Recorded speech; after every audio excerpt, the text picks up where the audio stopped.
What's going on, everybody? Welcome to the LeBron James episode of the Speak Up Sports Podcast, episode 23. What's going on, fellas? Oh, wow. Oh, no, So, MJ love. Okay.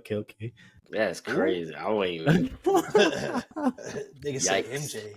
I don't know. I never heard anybody say Bron year. I heard Jordan year. I've heard plenty of people say Brian year. I can show you an Instagram post that says Brian year right now. Oh my god! All right, Fuck, nigga. But y'all know what time it is, man. Just had a great week. Great conference finals in the NFL between the Ravens and the Chiefs and the San Francisco 49ers and the Detroit Lions. We finally know who's going to be in the Super Bowl, fellas. We finally know. finally here. We got about 2 weeks before that time comes, but we can go ahead and start it off how we usually do. Going with the games, man. Baltimore versus Kansas City, the game that I believe we all picked completely wrong. Me probably more than anybody. I've been the one that's been strongest on the Baltimore Ravens all season, and also probably been the one that said most that the Kansas City Chiefs were going to be a first round exit. So a lot of crow to be eaten by me today. But with that being said, man, 17-10 game. Pat Mahomes was basically flawless in a not necessarily spectacular game, but kind of a game manager game. He was 30 of 39, 241 yards, 1 touchdown.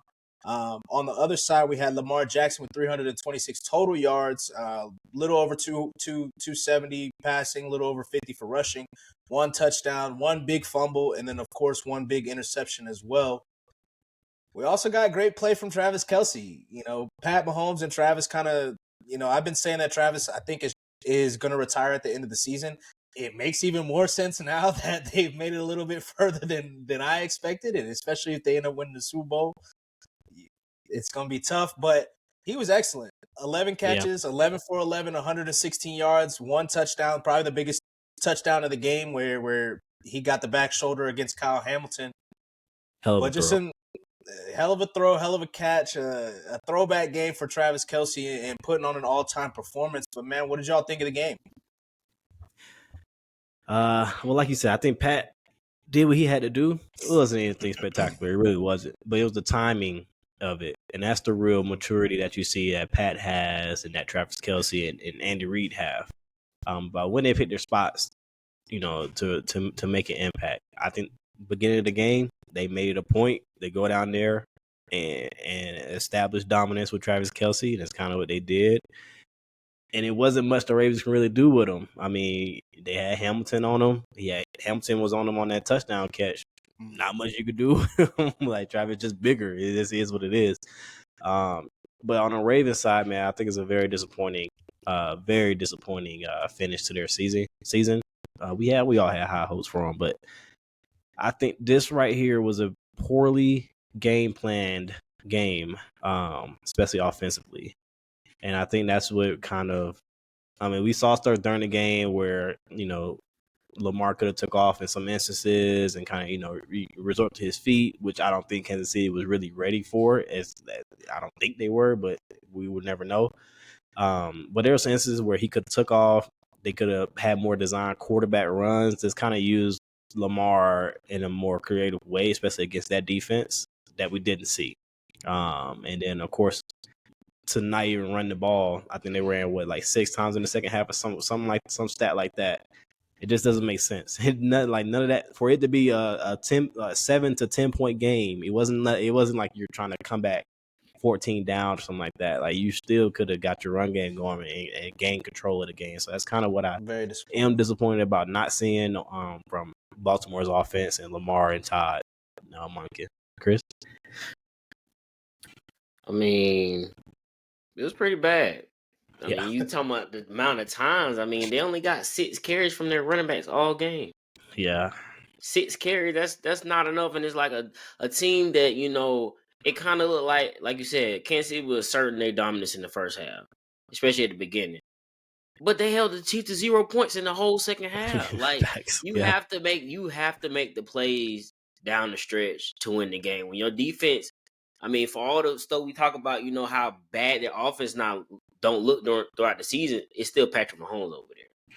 Your defense still stood up to hold them to 0 points in second half. Like, Yeah. there was a bad Yeah. game to let go, I should You say. got to Like, come out with some yeah. points, something.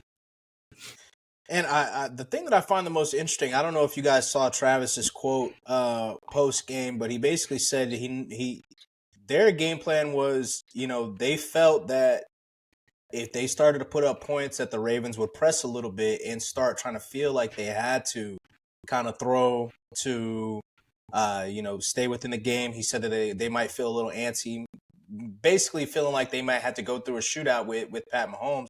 And I mean, that ultimately played out to what really happened. And he said basically like, we hope that they did that so we can get to a point where it's our corners versus their receivers. And, we've talked throughout the season about the receivers and how they've improved from previous years for the Ravens. But I mean, at the end of the day, your number one receiver is a rookie, a small rookie, not to cast any doubt on him or anything like that, because he had an absolutely I don't want to say fantastic game, because Zay Flowers did not have a fantastic game, and we got smoked, Zay Flowers. Not real smoke, but if I see you, I might have to cuss you out, because biggest play of the game. For that one. Biggest stretch of the game, really. Yeah. In the second half, as you mentioned, Ravens go down. They get a big play to Zay. He immediately gets a freaking taunting penalty, brings them back. They ended up making it to a point where they almost get into the goal or get into the end zone. Lamar throws him a pass, Zay Flowers a pass again. It was actually a pretty great drive in terms of it was his statistics. He had the big catch, then ended up getting the 15 yards off of the taunting penalty. A couple plays later, he ends up getting a big first down on like 2nd and 12, he got 2nd that and first 13, down something too, like that. And then shortly after, that kind of put them on the goal line. Yeah, he follows with the catch that is now infamous. One of the greatest, we can honestly probably say probably the greatest play from the Chiefs in terms of their playoff run with Pat Mahomes, where Snead comes and punches the ball out on the goal line, and the rest is basically history from there. But outside, how y'all feel about diving in that moment though? Like, it was second down, and you didn't have to fight for yard. You gotta tuck that hole. You gotta tuck that hole. If you get tackled at the one, so be it. They always talk about how, and that's the funniest thing that's been happening all year, fumbling out the end zone though. But that's been happening this whole year. It's been a whole bunch of goal line. I'm reaching for it, trying to get it, and you paying the ultimate price at the end of the day. It's like, okay, Zay, I get it. You're smaller than him, but man, wrap it up. Y'all had the momentum then. At that point, you had to know y'all was going to score. In my opinion, you was going to score next play. He lowers his helmet, covers up. It's a touchdown. Yeah. And the thing about it, the thing that makes me the most mad, which is why I'm saying that I got smoked with Zay Flowers, which I really don't. But the thing that makes me, or I won't even say the most mad, but the most disappointed, I don't know about y'all. If they score, they were about to blow the Chiefs out. They were about to get on that same type of roll that they got. I feel like that they got with the Texans. I mean, they were hitting on all cylinders basically the entire second half. Drive. It was a great drive. In the second half, they were moving the ball with ease. It just was the turnovers ultimately. Yeah. Mm-hmm. And it's kind of ironic because the Kansas City Chiefs almost had that same thing with Cole fumbling out of the end, getting the fumble and it going out of the end zone, happening to them against the Buffalo Bills. But then they get the return favor in the Ravens game, and that's kind of one of those things where not to slight the Chiefs in any way, but when they say to win a championship you need to get a little bit lucky, that's like those plays right there that you just need a little bit of that luck, things to go away, your ball to bounce your way. And ultimately, once again, here we are talking about Patrick Mahomes going to the Super Bowl, once again talking about Lamar Jackson coming up short. Before we get into the next game and get into the Super Bowl a little bit, how do you guys feel about the conversation about Pat at this point? Because at this point, he's tied for the second most playoff wins in NFL history. Mm-hmm. He's played 17 total games in the playoffs. He's 14-3 in those games, 69 or 67% completion percentage, 39 touchdown passes, 7 interceptions, 5 touchdown runs. I mean, putting up MVP stats in the playoffs. Do you guys feel, obviously a lot of the conversation, especially this year, especially even last year, and over the past couple of years, because of his greatness, because of going to 6 straight AFC championships and whatnot, it's been a lot about Pat Mahomes is the GOAT or could be the GOAT, is on the GOAT trail. How do you guys feel about that conversation? Do you guys think it's something that's a little bit premature? Do you think that it's warranted? You know, where do you guys land on that? I would say it's warranted. I mean, because it's all projections too. It's not like you're, in my opinion, it's all projecting what he could be. And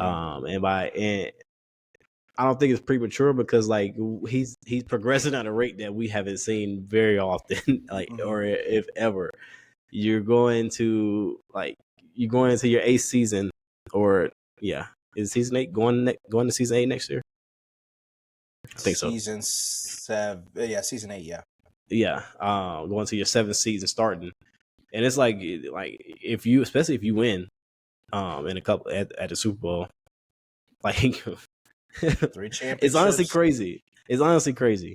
Like, I know the bar is Tom Brady, but Tom Brady wasn't like this at the beginning of his career. We talked about this last week on our episode where it was more relying on the defense, you know, and you know, it was for the first 3 Super Bowls at least, you know what I mean? It was mainly defensive focus. So it's like when you compare them, it's like, well, if Pat has another 10 years in the league, what the hell could he do? You know what I mean? If you win 5 out of 10, like it's projected and it's very likely. It's like, I would say like it's more of a chance for him to even break Tom Brady's record. I mean, it really is. It's crazy how much control he has with the game right now, and like he's as an awesome quarterback. It's nothing else to say about it. But I don't think it's premature. I don't think it's out of base. I think everybody knows what they're watching. Everybody sees the skill. Everybody sees him winning these games, and it's just like how you can't keep denying it. You know, like you see the greatness. So that's where I'm at with it. I think one of these seasons, like this particular season in general, you know, it kind of does show his greatness. Because I mean, our whole argument is, well, this past season, like the offense hasn't been looking good. He doesn't really have weapons like that. They've been dropping passes, but a testament of a good quarterback, you know, just fighting through it, doing what you can to win the game, man. I mean, every week we all say the same thing. I'm sure Super Bowl pick, we probably still thinking like, y'all not showing us nothing, but him as a quarterback is the reason why it's literally the reason why they winning. So I mean, you got to put him up there. I mean, but I guess the real question would be, let's say he don't win this year. What would be the thought process if he the next 8 years of his career, he's a first round exit? Does that change your thought of him being a GOAT? And that's why I feel that it's a little bit premature, because I guess me asking the question, is it warranted? Maybe kind of a bad question to ask, because it's not that it's not warranted. I mean, we obviously like you said, we haven't seen somebody come in your first 7 years. You go to 6 straight AFC championships. You go to 4 Super Bowl. Now your 4th Super Bowl. Have an opportunity of winning a 3rd one. You know, but in this situation, it's also like, you know, Tom Brady was just here. Tom Brady was just dominating. Like, Tom Brady just beat him in the Super Bowl. Tom Brady just beat him in the Super Bowl and beat him in a championship game. So maybe it's just me being like, on a respect level, from a respect level thing, it's like, okay, like Tom Brady hadn't even been retired for a year, and we're trying to already say that Pat Mahomes is gonna reach 10 Super Bowls and win 7. You know, and it is a projection, but for me, the projection also has to be what we're going to see with Pat that we didn't get to see with Tom, or we didn't get to see with Tom until he was way obviously already established, was, like I said last week, you know, that time is coming for Andy Reid, and that time is coming sooner rather than later. So what does the Chiefs look like post Andy Reid? We didn't get to see what Tom looked like, or what the Patriots looked like post Bill Belichick. And we'll obviously get to see that this year without Tom Brady, but we got to see Tom Brady on a different team. But that team was stacked, in my opinion. You know, he gets a lot of credit. You know, for that, and, you know, turning the Tampa Bay Bucks around. But I'm like, Tampa Bay had a good squad. when you had two receivers that were both top 5 in receiving yards the previous year, then you add Antonio Brown, who's, in my opinion, the best receiver of his generation. You know, we have a Falcons fan here, so he might say Julio, but it's either or. Then you add, at that point in time, Rob Gronkowski, who was the greatest tight end ever, and you know Travis, he wins a championship that might be over and done with, and he might have lapped the field at this point. But you know, you add them on top of and then you add Ndamukong Suh, who is a top 3 D tackle of his time. Like it's calming down here. Bruce Arians is a great coach. You know, Bruce Arians was a great coach. You also add Leonard Fournette, who was a top 5 draft pick and still eating at that point in time. He still has some juice. Come on now. Like let's. I do want to side with you on that though, because like you said, Andy Reid doesn't have much longer. Travis Kelce is very close to retirement. Mm-hmm. Will he continue to make players better? Will he continue to make his receivers better? We saw a little bit with Rashee Rice, but did he even make his receivers better this year? That's what I'm saying. So it's like that's one part. If I had to really nitpick and talk about, you know, well, I don't know about Patrick Mahomes going forward. He really hasn't made a receiver better. Like he amplifies what his receivers, his receiving core are good at, for sure. But we haven't seen that.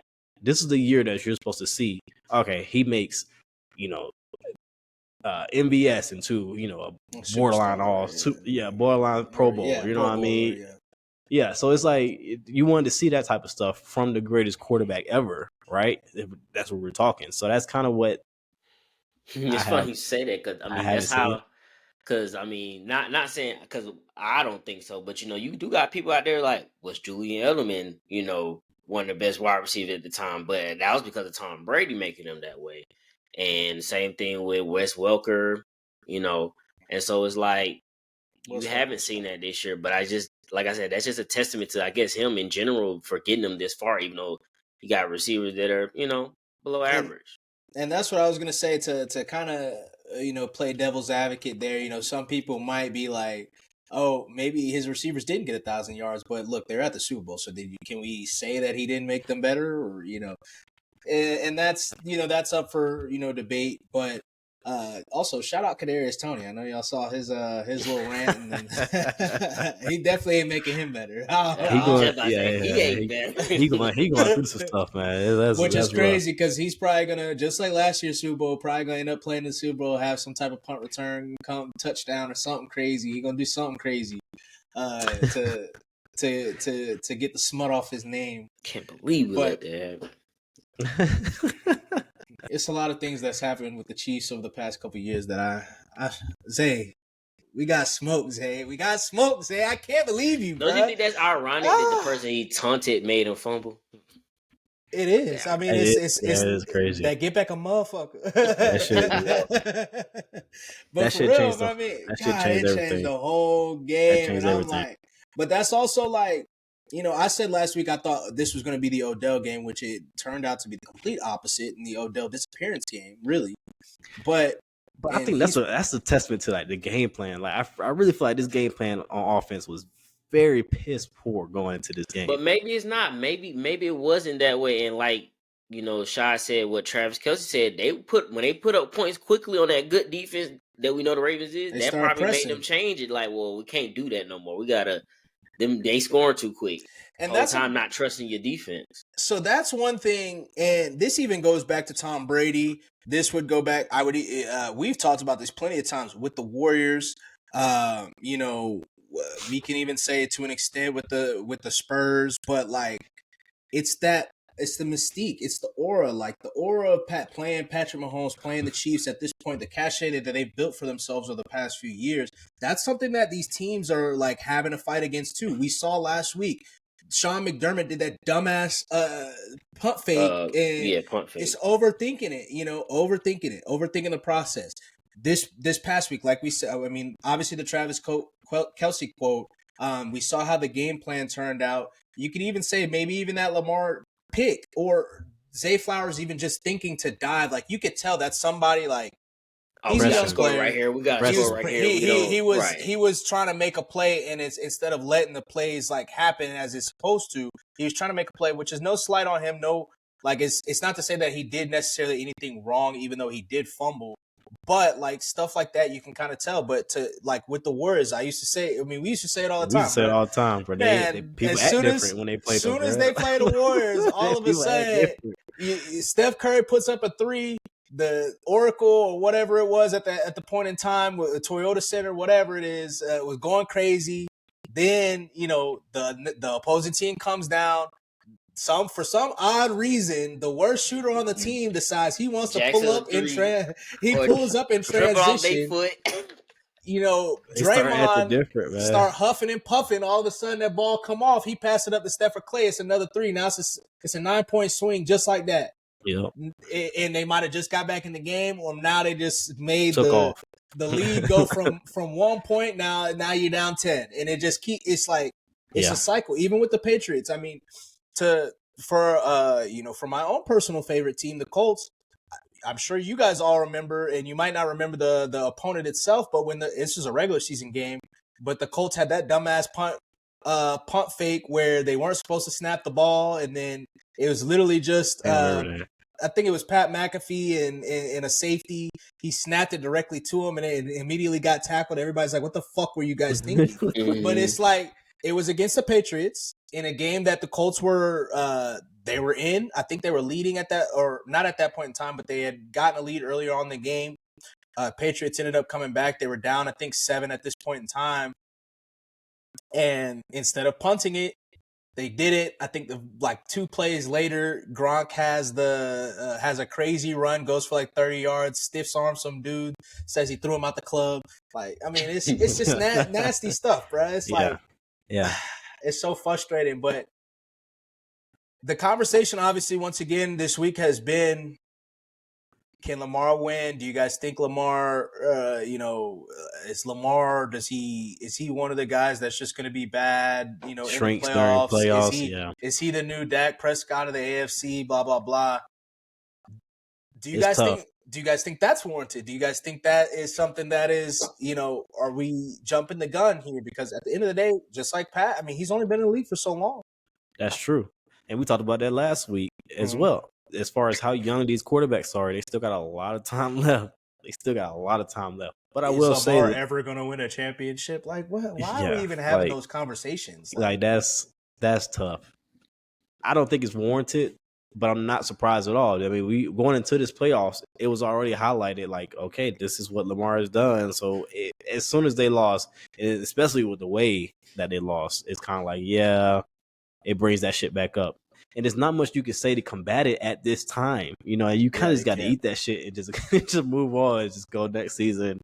Like we seen, I know we all watched First Things First, Nick's tears today when he was like, it don't matter what any of these teams do in the regular season. Oh, yeah, I saw that. Yeah. He had, the Dolphins, the Ravens, and Cowboys. Yeah, so it's like,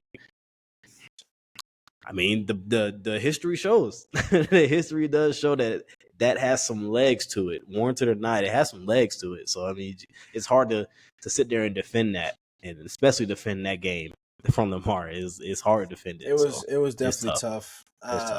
Ravens, y'all need to go make sure y'all go get another receiver for my boy Lamar, because if y'all gonna be doing that, he can't be out there with the corpse of Odell, Nelson Aguilar, and Isaiah likely throwing his hand up like he was open, and Lamar still threw it, and it was. I feel like Mark Andrews wasn't 100% or not even necessarily 100%, but like he just wasn't used like properly. Like they used him on a pitch count, which I'm like, if you were gonna do that, bring him back against the Texans. Like this is the Chiefs. Like that's fair. That also messes up the game plan. That also messes up the game plan. You can't be that. But enough about the Ravens and their failures and the Chiefs and their continued success. Shout out to the Chiefs for making it to back-to-back Super Bowls, especially after all of the doubt that we've had on this show, and then everybody else has had throughout the season. Shout out to them. We'll see how it goes. We're gonna get into our picks next week. We'll wait to see what the injury situation looks like and stuff like that.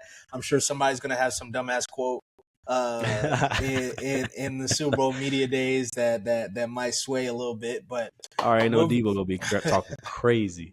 he might not. Honestly, he might be tame because he was tame for real against Chauncey Gardner this past week. You know, Yeah, that's true. That's true. Scared. Maybe it was that. That might have been it too. But switching to that game, man, Detroit versus San Fran. What the hell happened? You know, I'm sure everybody at halftime thought it's a wrap. That Like Detroit's about to a wrap. get That's to what their we're saying. first one, man. But Rough. San Fran ends up pulling it out, ends up mounting a huge comeback. They were down 24-7. Ended up making the comeback and getting the win ultimately. Goff wasn't bad. He was pretty good actually. 273 yards, 1 touchdown, no picks. Purdy on the other hand, 267 yards passing, 1 touchdown, 1 interception early on. But he also had 48 key, very, very key rushing yards. What was y'all's takeaway for the game? Man. Got a drink of that for real. Yeah, no, it was rough, bro. It was rough, and it was tough to see that team go out like that because they 1,000% should have won that game.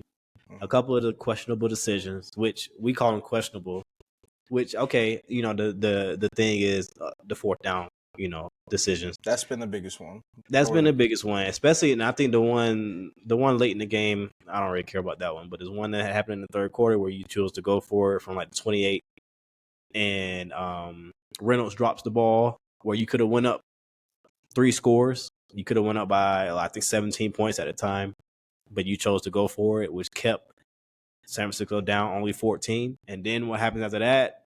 The luckiest shit ever. That should have been a pick, bounced off his hands, and he catches it. Nuts, man. Like it's My crazy fellow because Georgia like, Southern alum, man. Yeah, but I have a theory about that. I feel like if you would have picked it, they wouldn't have picked that flag up. No, I agree with you 100% on that. I agree with you 1,000% actually on that. So yeah, that happened. They score, and then you come out the next drive and Gibbs fumbles. You're done. It's like all that could have been like all that should have been avoided. It's tough. It's tough, and it shows you how quick like momentum is real. Like that shit's real. Ironically, you know, he went for it. He didn't go for it on 4th down early, and we all said in group he about to go for it because I just figured that. That's true. And then when he came out of halftime and said what he said about, you know, I was struggling trying to figure out should I go for it or not. I'm like, that pissed him off that he didn't go for it. And ever since then, he went for it every time. It's like it's like hindsight because Reynolds did drop the ball, but at the same time, like you said, Cash, even the first 4th down, like, bro. You gotta 4th look at down, this. you just seen they just scored. Like, kick the It's field the goal. playoffs. Like at this point, you know, the saying is, you know, field goal get you beat, but you was up at that point. Keep building this lead up. Like you got to kick the field goal. And if they would have kicked the field goal right there, that would have deflated San Francisco a little bit because it would have been like because they drove down the field. That's what I'm saying. Because like, man, we can't really stop these guys. They're gonna get points regardless. If like, I would say same thing Shai was just saying about, you know, the previous game. If they would have scored right there because they was driving down the field, that momentum, like, okay, I think they would have blown the Chiefs out. But nah, man, you like at that point, again, you're up 24-7, like, and they scored. Get the points. You need the points at this particular moment. You need the points to keep this gap, to keep them having to work, keep them working. Like, momentum's real. I get like doing what quote unquote what got you there, and that's the thing. Oh, it got them there, but like, dude, like you gotta read the room situation. That's kind of the thing about analytics because you know, I'm not one of these guys that is like, oh, analytics is dumb, blah blah blah, like old man. But you know, analytics can never measure momentum and how momentum and how that changes. And in that situation, the going up 17 is more so what I'm speaking of, and even the both. I understand why he did both, and I'm not, you know, or Dan Campbell in this situation. I understand why he made both those decisions, and I have no issue technically with the thought process behind both of those decisions, like because it is the correct thought process to, you know, be aggressive. But when, like you mentioned, you know, that going up 17-0 definitely the momentum of the game at that point in time was it was very much like if the Niners make a stop, like we're gonna get back in this game. But if we don't, like it's probably over. And that's where you have to like kind of have the feel for it. It's like, being aggressive is good, but sometimes it's that mindset, like just that little slight sliver of doubt that creeps into an athlete's head. And in that situation, it had been the 49ers as a team. You're like, okay, we still got to get it 3 more times. We got them back on the ropes. And then the second one, when they were tied up towards the end of the game, and he decided to go for it instead of kicking the field goal. I get it. Or no, were they down 3 or were they tied? They were down. They were down 3. See, I would have tolerated that had the first one didn't already happen. Yeah. So the second one they were down 3. I would have taken the field goal because just once again, that is a momentum thing. I absolutely get going down, and I absolutely get trying to get the touchdown, trying to go up 4 points so that they have to drive and have to go get a touchdown on you. By that point, they're at home. They're gonna go down and score. No, as a matter of fact, I think they were up. They were up 3. No, San Francisco was up 3. That would have tied it. Mm-hmm. They didn't tie it. It would have tied it at what, 27? Yeah, because they went down and went up by 10 instead of, you know what I mean. So, I get what you said. Yeah, so San Francisco was up 3. That kick would have tied it, so they only would have been down a touchdown after San Francisco scored on that next drive. And the if we don't make it is really where I'm kind of focused on there, because if we don't get this 4th down 3, that is we know the Lions probably as a team just so like the wind completely probably went out of them. It's like it's over. Like it doesn't matter what the like. Something dumb's gonna happen. Game, like we're gonna get a face mask call. One thing to go back to the Ravens real quick, all those dumb ass personal foul penalties though. Like we didn't even talk about that for real. Like God, talk about a team that unraveled like in the moment. All those silly pass or roughing the passer calls, hitting Pat in the helmet, going helmet to helmet with him with Jadeveon Clowney. But anyway, back to the Niners. But in Detroit, and that's how tough it is to get to this point. That's another reason why I would have kicked the field goal. But I don't knock him for doing it, because I definitely understand the aggressive mindset and be like, if we get this touchdown, it might be over. Like we might feel like it's over for them and bring the momentum back to us. Yep. Now we got the pass rushers flying off the edge. It just seems like when the momentum's gone, those guys come off the edge a little bit softer.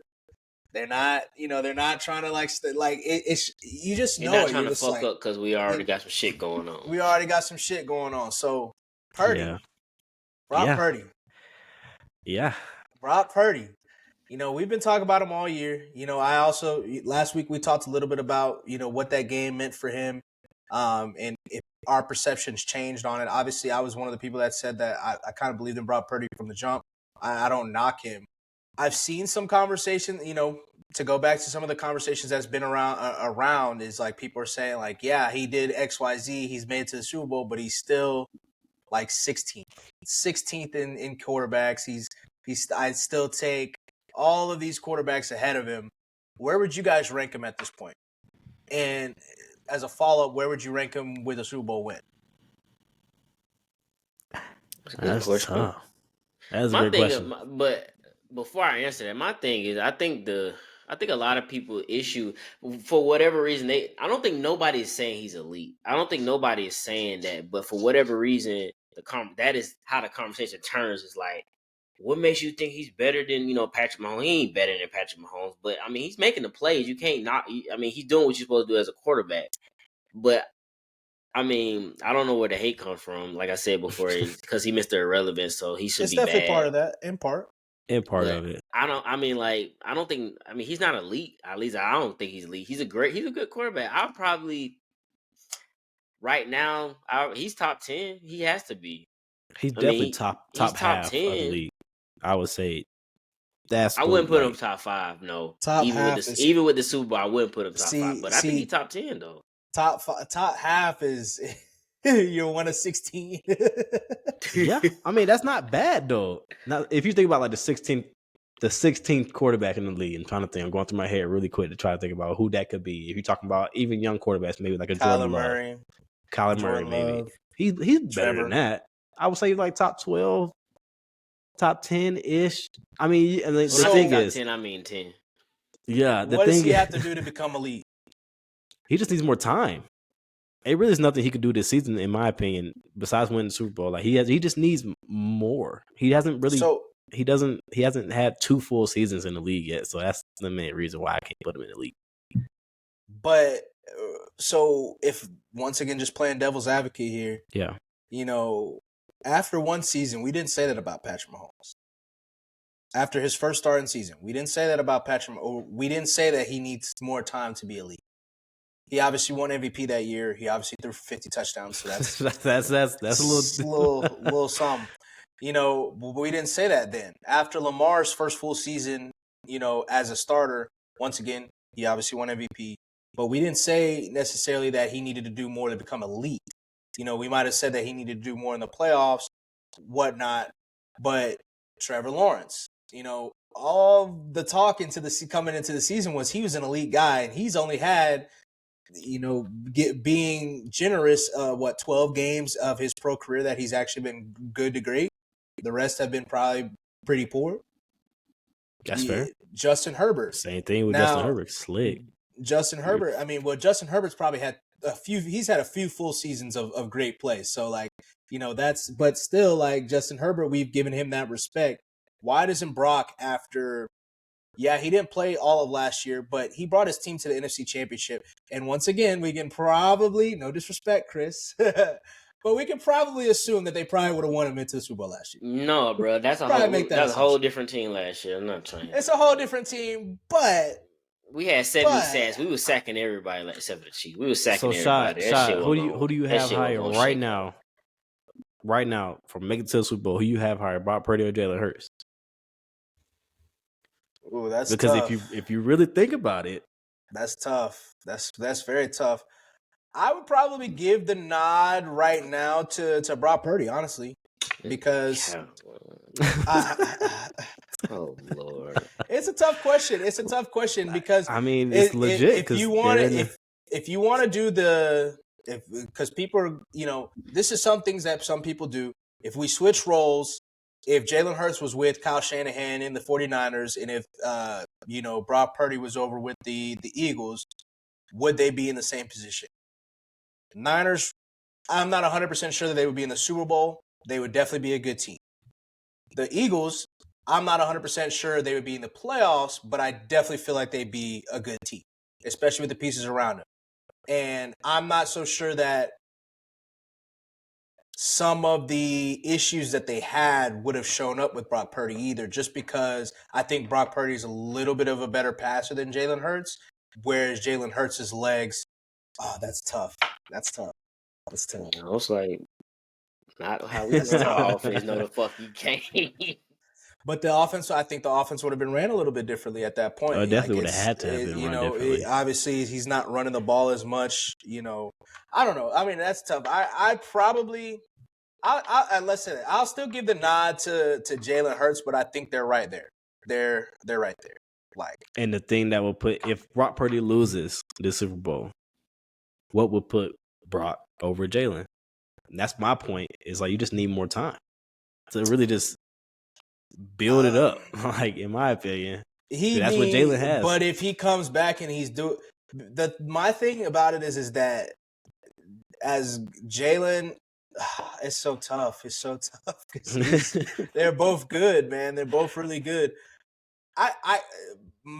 My thing with Brock Purdy is that typically with these game manager quarterbacks, and even to go back to Jimmy Garoppolo, they don't have good games against the great talent or the great teams in this league. They typically do.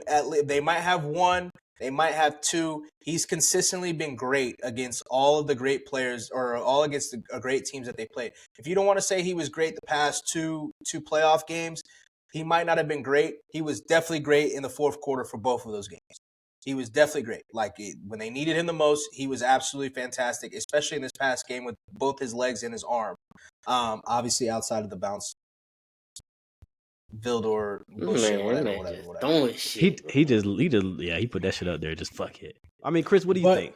You the Eagles fan. I want to see. I know you're gonna Man, pick that Hurts, but nigga I want to can't see your fuck with that reasoning. nigga Hurts, bro. Nigga can't Why? fuck with him, bro. Why? Bro, What is can't it? fuck with him. Nah, I mean, it's tough because I still truly believe that, you know, like when Shaji said switch it, it's like, bro, it's just the skin. Like Kyle Shanahan, he's a good coach. I just want to know. I don't know.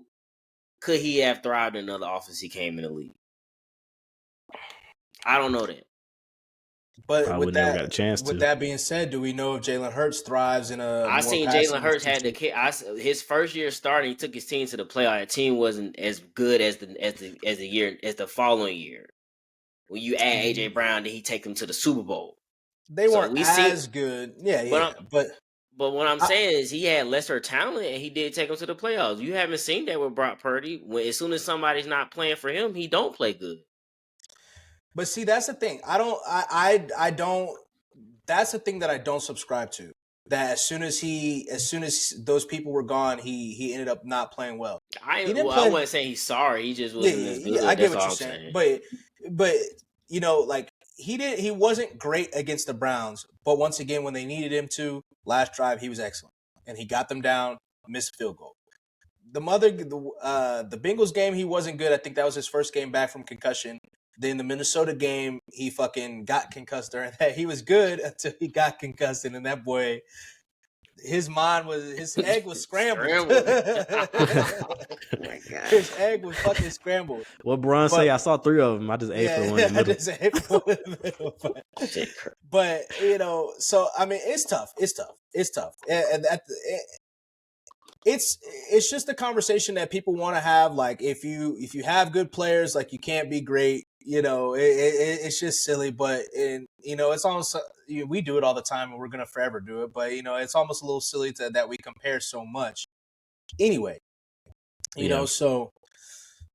But you know, so y'all didn't necessarily. So you said he's top 10, but he's not gonna be top 5 if he wins a Super Bowl. So if he puts on basically the exact same performance that Jalen Hurts put on the Super Bowl last year, which was an excellent performance, obviously without the legs. Most people still say he wasn't top 5, so that's what I'm judging off of. Most people still would have Mahomes, Burrow, Lamar, Herbert, Josh Allen. Yeah, they still gonna have the same core 5 every time. It don't even matter. They still gonna have them same. But after last year's playoff performance, Jalen Hurts got a lot of respect in the top 5. He did. But I was saying that he didn't. I feel like even before the performance, he was what Cash just said about Brock Purdy. He was bottom of the first half. He was like 15, 14, somewhere around there. Before that, I would say he was firmly in the top 10 by then. But I mean, that's just bro. They hate him. They did not like his play at all. I think, and it's just tough with Jalen Hurts because I do think there's some things that he could improve upon better with his passing. Not to say that he can't pass, like you know, a lot of people like to get into with black quarters, but you know, he can't read defenses and stuff like that. But there are just some things. That's my only hesitation with that one, just because I think Brock Purdy has at this point shown that he's good. He's not afraid to go over the middle. He's not afraid to, you know, so stuff like that. But very tough conversation. I'm interested to see where it goes next week. You know, I'm optimistic that he's gonna have a great game. I don't know if he'll win. We already know who everybody going with. Because y'all been saying Chiefs are all year, so we already. Look at Cat. He like it's going. At this point, I don't know. It's a true toss up for me at this. I'm not surprised that they got here. Yeah, if you ask me today, I would probably pick the Chiefs. I'm not gonna lie to you. But next week, we'll see next week how I feel. But yeah, man, it's gonna be a good one, man. That wraps up you know, the 2 games that we had this past week. Before we get into our next segment with the coaching hires and stuff like that, what are you guys looking forward to the most in the Super Bowl outside of the game? Like what commercials, if any, are you guys looking forward to the most? Ooh, I think the Deadpool trailer or teaser trailer is coming out during that, so that's like got, you know, can't wait for that. For sure. No, man, not aside from the game. We have of course, we have Usher performing at halftime. Mhm. Interested to see how well he does. Honestly, I think that's a main thing I'm looking With the forward random to. Taylor Swift pop up. What they saying? They Taylor keep Swift saying that she's Kanye not. pop up. I hope that doesn't happen, but yeah. So that's kind of what I'm looking for. I just want to see how he does it at halftime. I mean, historically, halftime shows it's been trending more. I guess you could say diverse the last 5 years or so. Where you had started with Snoop and them, and Dre, and of course Rihanna last year, and then you got Usher this year. So Beyonce one year. I like the trend. Yeah, I like the trend. More my music, more my kind of music.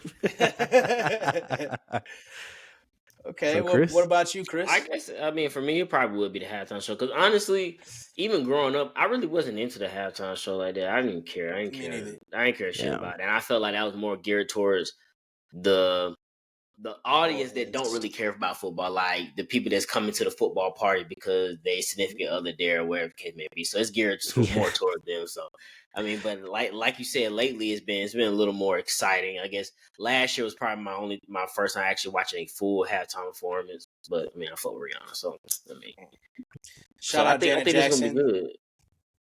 Obviously, her.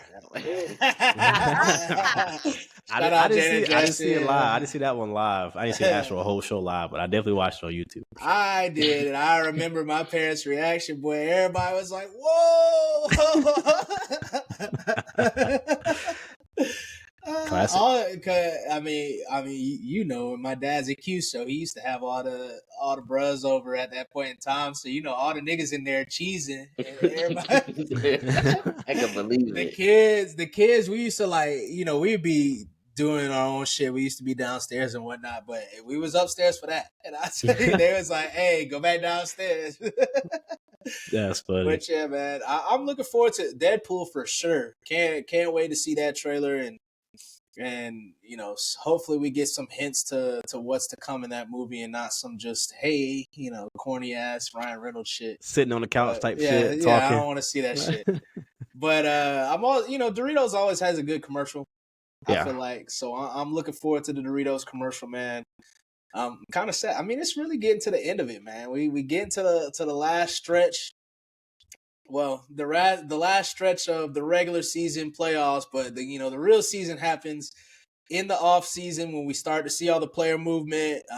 We've got the Senior Bowl going on this week. Some other movement that we've been seeing, as we talked a little bit about last week, but we've got some more coaching hires this week. So starting off with the most important one, the one some fans in this room would like to hear. Raheem Morris signs with the Atlanta Falcons, man. He came back to the A after, well, really technically he was the last coach before Arthur Smith, and now he's back again. So you've had some people be like, "Oh, well, why would they go back to him after not signing him? They should have signed him." Like, he's won a Super Bowl since then. He's had grown. Different type of experiences since then. Like, it's completely different from years ago. Relax. But man, what'd y'all think of the hire? It was definitely unexpected. Of course, all the buzz, the first week and a half to 2 weeks was about Bill Belichick. Of course, he had the 2 in-person interviews, meetings, however you want to call it. And then you get the word earlier in the week last week, that is, the buzz is slowed down, it's, simmering down. So it's like, okay, well, maybe they are, going in a different direction. But at the same time, you're like, it's still Bill Belichick. So for that to come out, and it kind of came out of nowhere. Like, I get, like, people were like AJC and all that were saying, like, Raheem Morris would be the backup if they didn't go with Bill Belichick, but we fully expected to be Bill Belichick. It didn't end up being. Of course, the conspiracies, or I guess you could say the guesses, are that Bill priced himself out as far as what he, his ask, pretty much, which may or may not be true. We really don't know. We're not in the rooms. But apparently they really liked what they saw in Raheem Morris. Like you said, like 3 years ago, it was totally different team. Like, the team started off 0-5. It was fucking terrible. And DQ got up out of there, and Raheem took over and went 4-7. Not the greatest record. But if you really look at what the team was, the mood around the team, like it's totally different. It's totally different. It's some people were saying that he's a losing coach because he was back in Tampa Bay when they had one good season out of 3 and were like really bad. But it's like he was also 32, 33, 34 years old. He also went like 10-6 with Josh Freeman, but it's like they act like you can't get better. Like from where he was 3 years ago to going and being around Sean McVay, who's a great coach, just being around him, coaching that defense to a Super Bowl. Like this is stuff that adds on to a resume. Like you can't just it is a lot of fans that are really that were really mad about this hire and like really calling him, "Are you just hiring losers?" It makes no sense. Like I really don't like to see that because what do you expect? Like he's grown. That's all you can really ask for. He's added way more tools in his box, added way more connections, which you can see around the league while everybody's saying he's one of the best coaches they ever been around. And it's not even just being around Sean McVay, because we've also seen, every offseason it's either been a coach or somebody from the front office that has been poached from that team. Rams organization. Yeah. So it's clear that they've got something smart and they're doing a good job, not only developing their team but developing the coaches on that staff as well, and developing their front office. It's just a good, well-run organization. Yeah. But he comes in, he's bringing in Zach Robinson as his OC, Jimmy Lake, who's going to be the defensive coordinator, who I think he was the assistant head coach with the Rams as well. So it's good to have seen him get a good up-and-coming offensive coordinator to come over with him. Yeah. But to add a little bit more to the Bill Belichick talk, I do think that, number one, that's probably why we're seeing a little bit of the reactions from Falcons fans, because it's like, oh, we chose him over Bill. I feel like at first Falcons fans were like, nah, fuck Bill. And then when it actually, they were playing more and more came out of it. When it started being a reality. Yeah, that's what I did. They're like, nah, Bill, I don't want Bill. Like, he sucks, blah, blah, blah. Then it's like, oh, we actually have a shot at Bill. Like, oh, nah, he doesn't suck. Like, he's that guy, you know. But then now people are like, oh, it's back to the old Falcons, blah, blah, blah. And it's like, who was supposed to sign outside of Bill Belichick? Who was going to sign that was going to be a great hire? That's the tough part about it, because you're like, okay, you're going to sign a first-time coordinator. If you're not going for Bill, they gave Vrabel an interview, but I don't think they were going to go with Vrabel. So outside of Bill and outside of Raheem, you're going to sign a first-time coordinator. You don't know. It could be good. Most likely won't. That's the track record that we've seen with a lot of coordinators. So it's tough, and who's going to be their staff and all that other stuff going on. So yeah, that's why I didn't get, like, if you didn't have Bill, Raheem is very experienced. That was like, that's not a bad place to start.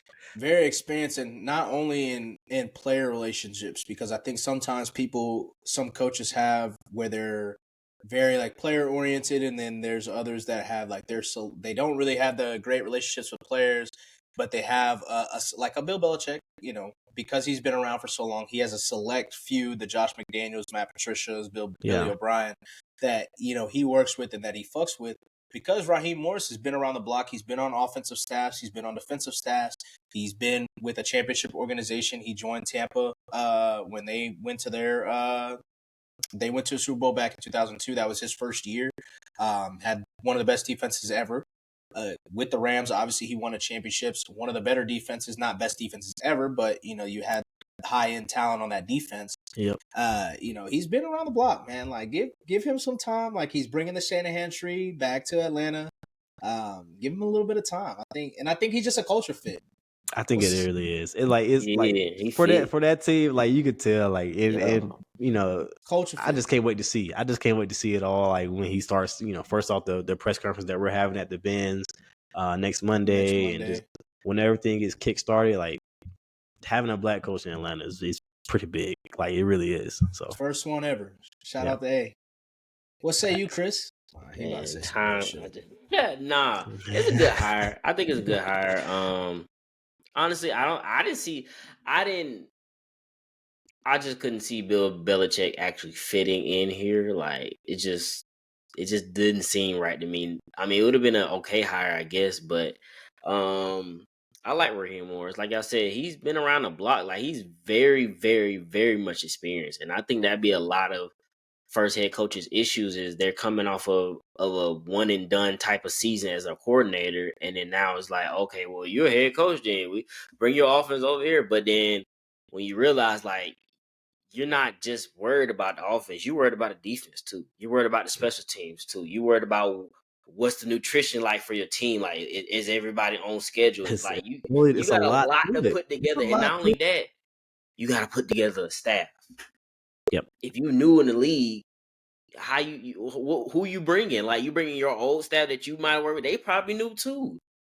So You're that probably bringing a bunch of young and up and coming guys, unless you right, built that and that cachet. don't always Is that work. really the strategy? Like, if Bobby Sloat would have got this job, like, I get, and you had your reservations about a shot too.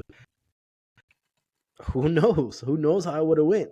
He only had one season, pretty much, as you with PFF a few years ago. You come back, you work for the 49ers a little bit, you go get the gig for the Texans. You only have one season of calling plays, and then you become a head coach. That can be a lot. I don't even know if he was really. He probably wasn't ready for that. You see Ben Johnson turn down jobs, which I don't know, like that whole situation. We'll probably get to that in a little bit.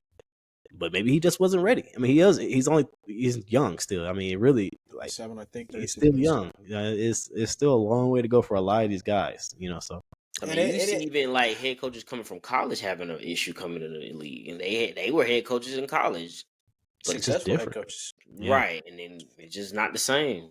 And it's and there's nothing wrong with staying. Like, there's nothing, people. There's nothing wrong with Ben Johnson being like, hey, I want to continue to hone my skills. I'm in a great position. We just had an opportunity to make it to the Super Bowl. We fell a little short. I am a little surprised that he didn't take the Washington job, because I felt like for Washington, that's like, you get the number 2 pick. I think they're like top 2 in available cap space. Like, it makes too much sense. You got 3, two good to great, possibly great receivers, and a third one in Curtis Samuel, as well as a fourth one from the young kid that they drafted out of UNC a couple years ago. His name's escaping me right now, but got good running backs. I just thought it made sense for him, but hey, that just to clarify a little bit, what Cass had mentioned and what I'm talking about now. Ben Johnson, the OC for the Detroit Lions, ended up deciding he was probably the hottest coaching name the past 2 years. In the past 2 years, he's decided, hey, pull my name out. Like, he interviewed, and then he ends up pulling his name out and deciding he's going to stay with Detroit. So there's nothing wrong with it. Nothing wrong with it at all. I feel you on that. I feel like even as a new assistant, like the Texas offense coordinator, like, I would want to stay at the Texans. I would want to stay. Like no, I ain't trying to go run the whole team and then y'all probably be bad the first year, and now I got to figure out how to keep these folk motivated to get better the next year. And it's like, you can build upon. You just got a rookie quarterback. You can build upon that and make your name for real, for real. These are smart guys that we're talking about here with Bobby Sloak and Ben Johnson. They're not going to, if they're not ready, they're not going to take that job, which you kind of figure it out. Like, Bobby Sloak is a very calculated guy. And that makes you think, is that a media-driven thing, just to throw somebody's name? Oh, yeah, he could be in the name for a head coach. Like, I mean, who told y'all want to do that? It's definitely it's definitely agents, at some point that put it out, like, and that's why those names catch on so quick. It's definitely agents. It's definitely, opportunity. At that, Bobby Sloak was on nobody's radar, and then CJ Stroud has that like 4-game stretch where he's just going nuts, and he's putting up 400 yards, 4 touchdowns, 3 touchdowns. So everybody's like, and that's prime opportunity for agent to be like, hey, float his name. You see what he's doing, right? And Adam Schefter is, so I've heard, is notorious for, basically just copy and pasting the text that he receives from agents. So, it's an easy plug, for a lot of guys. Yeah. But, moving to the next coaching hire, we got Mike McDaniel. I've been wanting to call him Mike McDaniel all day. Mike McDonald. Yeah, I've been saying that. Coming from the Ravens. The Ravens defensive coordinator. He just had a fantastic year as the Ravens DC. Had a fantastic playoff run, even though they got torched the first 2 drives against Kansas City. I mean, had him, like we mentioned earlier, had him locked down the entire second half. He's made kind of a miraculous, he kind of has a pretty miraculous story. He ends up signing with Seattle, which was kind of a surprise, but I think everybody could start putting two and two together once DQ or Dan Quinn wasn't hired, basically off rip. Some of the other people that we've heard about weren't hired. We kept getting reports that Seattle's willing to like wait until the Super Bowl to kind of see their. So you could they were kind of putting the smoke out that could be the hire, but here's a couple of facts that I want to spit out about Mike McDonald before I pass it over to you guys. Number one, he started off. So first of all, he is from Roswell, Georgia. He went to school at Centennial High School. He's a UGA grad. He actually did not play football at UGA, but started off as a graduate assistant. Pretty much worked his way up. After a few years as a graduate assistant, he went to the Ravens. Worked his way up to the Ravens, doing different positions on the defensive side. Ends up going to Michigan with John Harbaugh's brother and Jim. We talked about that a few episodes back. He had a top 10 defense nationally. That was the first year that they made it to the college football playoff as well. Lost to them dogs, but I'm holding it down. And then, obviously, he comes back to the Ravens this past year. Has a number one defense in the league, best defense throughout the entirety of the season. And so now he's with Seattle. It's probably I think it's one of their better, like probably a better decision for them instead of going with the same Dan Quinn or, whomever else Mike Vrabel was kind of rumored to be there, but it seems like he's going to sit out this cycle and go for the next one. Another thing is that he was 8-0 this season against the Shanahan tree. So the Bobby Slowicks, Kyle Shanahan, Sean McVay, Mike McDaniel, two guys that are in the Seattle's division now. So you have to wonder if that's something that was like playing in their mindset. Like, hey, instead of trying to get another offensive guy to match kind of what they're doing offensively, we get somebody opposite that can, we'll still field a good offense, but we get somebody that can actually match your plan, so you're not just killing us. So that's kind of something that's kind of interesting to me. What did you guys think of the hire? I thought, I was thinking that they should go for somebody other than Dan Quinn because, I felt like that's why y'all got rid of, Pete Carroll. Like, y'all trying to change it's a changing of the guard. Like, why would you bring in another disciple of him when you could have just kept Pete Carroll in general? But I like the hire though. I like the hire though. I think also with Seattle being where they at in draft stock, I don't think they're going for a quarterback. Had they been a top 5 pick and going for a quarterback, I don't think they would have went defensive person as a head coach. So the only thing about that is, so we've heard rumors, and I don't know if it's been confirmed yet, that Pete Carroll, kind of maybe have changed his mind. That might have just been a Twitter rumor. Might have changed his mind and wanted to come back. But Pete Carroll is supposed to be staying and working in a front office role. I think they're doing that because of his ability to develop quarterbacks. So that's just one thing that that hasn't been confirmed. That hasn't been anything. That's just me like trying to put two and two together, because that's what I felt that over the past few years that Pete Carroll's done really well with, obviously with Drew Lock, obviously with Geno. We saw him obviously get the best out of Russell Wilson, which is something Sean Payton couldn't do, and Sean Payton's supposed to be this world-renowned offensive guy. So just a little tidbit. Go ahead. I think they do plan on taking a quarterback. It may be like one the third, or even trading for somebody in the first. That guy up in Washington. We'll see. That guy up in Washington. Keep him in, keep him home. But I like the. Oh, were you done, Chris?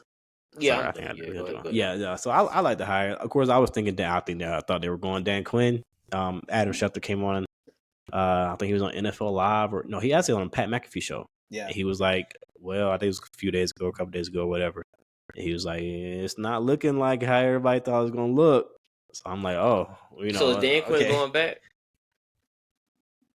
Well, he's still in the running for that Commanders job.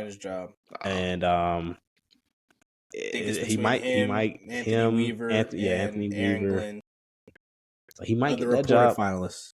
He might get that job.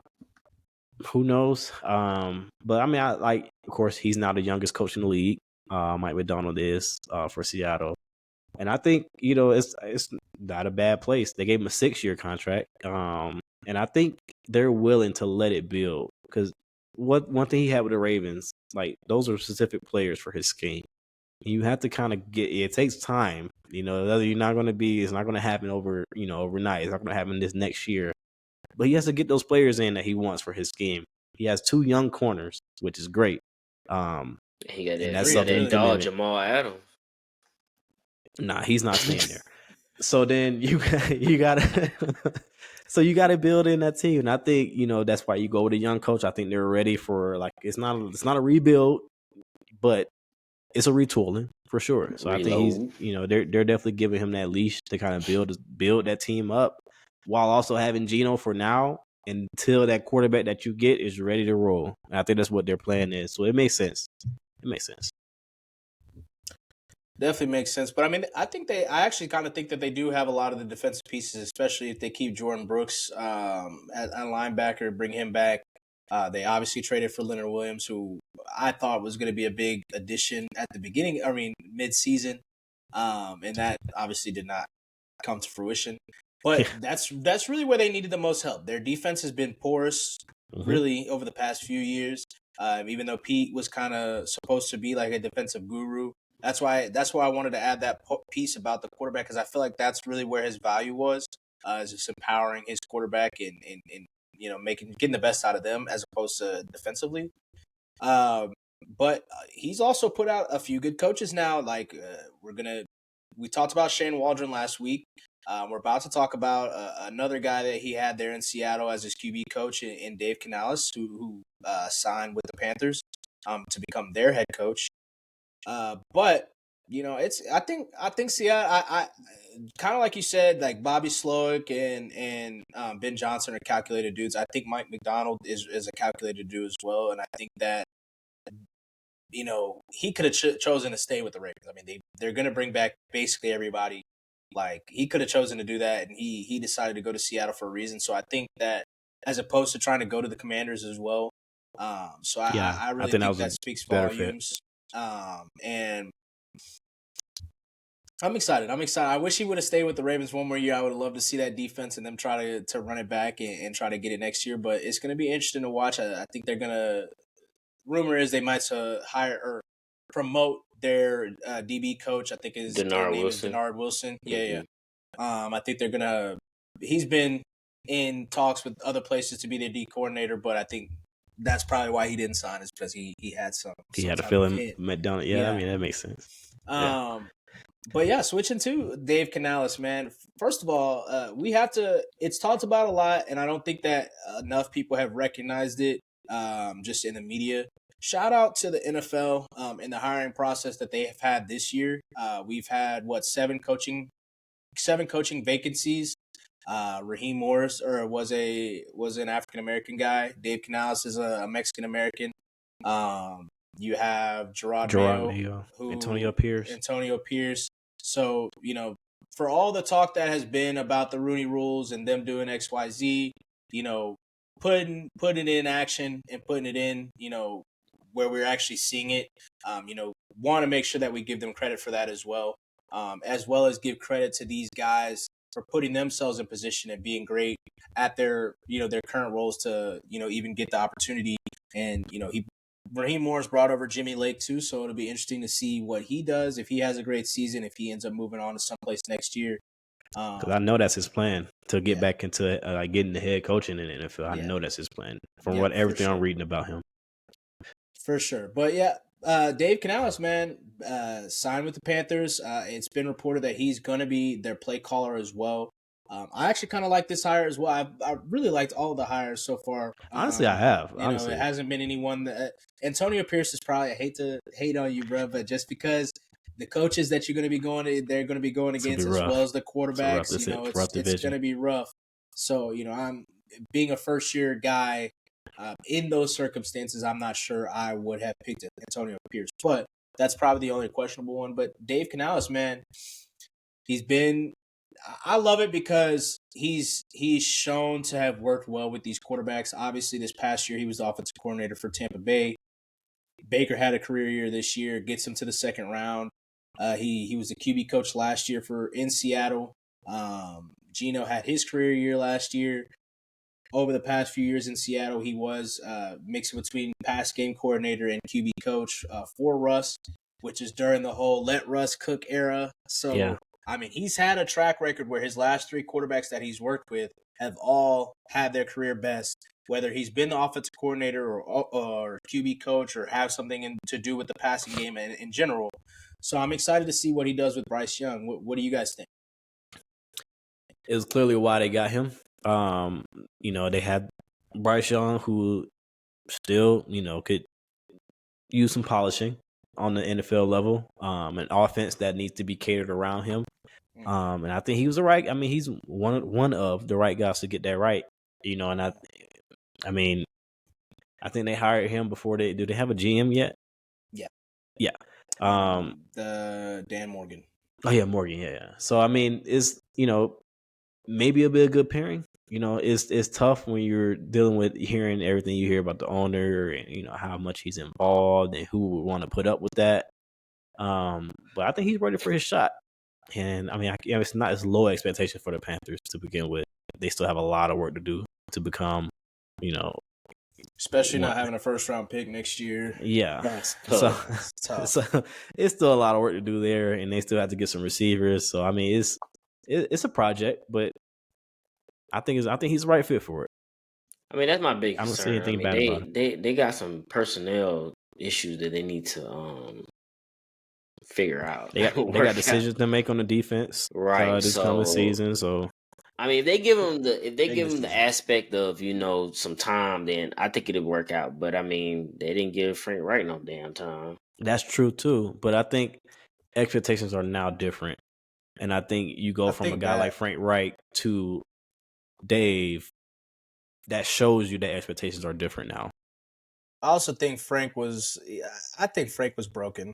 I think just like everything that happened with Indy, like it seems, and it still seems to be going on, but it's basically since Andrew Luck retired, like it just seems like it's always something. It's always something in Indy, especially when it comes to the quarterback position. We've had a quarterback get hurt, obviously, this year, which Frank wasn't there, but they had the whole Carson Wentz debacle where he brings in Carson. Carson doesn't want to get. This is during COVID. Carson doesn't want to get freaking, vaccinated. The shot. Yeah. That has made a little bit a fuss. A little bit of a fuss is made about that, but it's no big deal because it wasn't a big deal till it was a big deal. At the end of the season, 2 games left. Carson Wentz gets fucking COVID. He didn't end up having to miss the game. He lucked out and was able to pass it within that week. But the team clearly was like, he did not play as well. Team clearly didn't play as well after that. So, you had to go back to that. And that was Frank Reich's handpicked guy. So, like, it's just stuff like that. Obviously, Matt Ryan, we saw how Matt Ryan was, like, just a shell of himself along with the broken offensive line last year. I just think that everything, getting fired and then getting replaced by a freaking ESPN analyst, I just think all of it. I think Frank did himself a disservice by not taking a year off and hopping right back into it. That's probably what he should have did, especially jumping into it. I get the allure of it, according though. to the rumors, he thought he was going to get the guy he wanted, the quarterback. They did something. Yeah, supposedly it was C.J. Stroud that he wanted. I think supposedly it was between C.J. Stroud and Anthony Richardson for him. Supposedly. So I get the allure of jumping at that job, but yeah, he played in Carolina. He should have took that year, but it's tough making that decision because if you getting hired from a job and they're in their interview telling you, we're about to trade up for we're about to get the number 1 pick, and you were gonna have your choice of a quarterback when you're a guy like Frank Reich, it's hard to pass that up. But this situation is exactly why you sometimes do. And it's even interesting to see that he didn't even. I don't know if they're required to report on every offensive coordinator interview, but it's definitely interesting that we didn't hear Frank Reich's name not once, in my opinion. And I think that maybe that's him calling it quits for good, or like maybe it's Taking a him just year off. realizing it, like, hey, I just need to be away from the game, like, for a little bit, I mean, he got a 6-year contract that's getting paid out, so Yeah. he got a little bit of time. He got some, that's crazy, but what about you, Chris? How you feel? Did I not just answer that? about the Dave hire? Dave Canals? I thought I did, but like I said, I mean, I think it's gonna work. I just my whole thing was the timing. Like, you just fired another coach you hired for a year. You just hired. Like, are you gonna, as an owner, are you gonna understand like this is a work in progress? Like, I hope you don't expect them to turn this shit around like in 5 seconds because they have personnel I hope issues. not. I hope not. But if they give him the time, I think it'll work out. I think he can get the best out of Bryce Young. Yes. And I also, there's been a lot of stuff that's been said about Dave Tepper. I will say that, it's kind of funny because a lot of the smart guys that do, a lot of the, I would say me personally, I prefer to read and follow your non-national media type guys. I like to follow the actual, like, film guys that Beat actually, writers. beat writers that are them too, beat writers. They have the full pulse of the team. You got film guys that are trying to, build their repertoire like us and build a name into, the league or, just the media space. Those are guys that actually take the man hours to like go and look through stuff. So it's funny because a lot of those guys and a lot of people in the national media, really, they're always complaining about how coaches don't, or, how front office people and even coaches aren't willing to swallow their pride or swallow their ego and make a change when it's necessary. And I think it's funny that everybody is coming at Dave, even though he may be, he may meddle a little bit, even though he might, there might be some stuff that he does that are maybe a little bit foul that we don't hear from behind the scenes. And then we did see that him throwing the drink on that person. Maybe he is not just a good dude, but I do think it's funny that so many people are coming at him for recognizing the mistake and recognizing when something's not going well. I think it was pretty obvious, like, Frank, there was nothing that was going to make that work with Frank Reich, in my opinion. And I love Frank. That's fair. That's fair to say. So, like, I do think that let's give him a little bit of grace. Yeah, he has had a lot of changes. He has done a lot of in-season head coaching fires. Let's give him a little grace. He feels that he knows what something successful looks like, and that's not what it's looking like so far. So, we gotta wait and see. But with that being said, that kind of wraps up all the coaching hires that we've had over the past week. We do have one more vacancy with the Washington Commanders, which I think everybody's a little bit surprised that they're the last one. Because they were supposed to be one of the top, the hottest. I told y'all, man, nobody want that damn job. I told y'all off real. No, nobody want that job. I honestly think even with the new owners, it's a cloud over that fucking franchise. And that's what I think that it is. I think that having to be not like, if it was not a new ownership and trying to redo the entirety of the culture of the organization, not just the team, I think that Ben Johnson probably would have took that job. I feel like for a first time head coach that, these hot names that kind of like you said, getting into a situation like that, where not only are you walking into new ownership, but you're having to basically revamp the entire organization. You're going to go through another team name change at some point in the near future. It's just a lot of stuff going on which is why I felt that a Mike Vrabel or a Bill Belichick would be best to go there, or even a Jim Harbaugh. Obviously Jim is signed, and the other two guys we don't know yet, but that's facts. That's facts. Because when you think about it, like, you got new owners, they're gonna try to, what I'm trying to say. They're also trying to lean on. They're trying to impersonate you. Like, they're trying to put like, no, this is how we're gonna run it now. And it's like, you can't say that to Bill Belichick. You ain't gonna say that to him. He like, I've been around these ropes. Y'all the new people in the block. Like, y'all can't tell him. But as a new coach, it's like, nah, this is how we want you to do. Yeah. And I'm wondering now, because I'm sure they probably thought that Ben Johnson was a lock. I mean, that was pretty like like they really did. everybody. I As think much as they want to everybody come out and assumed- say, yeah, it wasn't a lock. That shit, they thought that shit was a lock. I think they thought that was a lock, and I wonder if right now they're like, damn, should we have hired this GM, Adam Peters from the 49ers? Should we have hired him? Because now we might want to pivot to go to a Bill Belichick. And how is that dynamic going to work with a first-year GM and Bill Belichick, probably fighting for power? Do we want that in our basically first full year of like doing shit? Mm-hmm. So like that's And now kind you're of where stuck. I've landed. Now you're stuck because you only have a small pool to choose from, and none of these 3 or 4 coaches were any of your probably top 3 to 4 choices. That's why I would go for Vrabel if I'm them. I would go all out for Vrabel. You try to see if Adam Peters and Vrabel can get along, can work it out, and I would go all in for a veteran coach, and why I think that Dan Quinn's name is still in the mix, just because he has been a team builder, he has been somebody that's kind of built an organization, or rebuilt an organization, obviously for sure, yeah. So I feel like that might be where he ends up landing, but we'll see about that. But now that we've got 31 of 32 coaches hired, and basically we're still learning a little bit about offensive coordinator hires in terms of OC, DC, special teams coordinator. At this moment right now, who would you guys say, if you had to pick a team? Now for this, you got to pick a team to come out of the playoffs as well.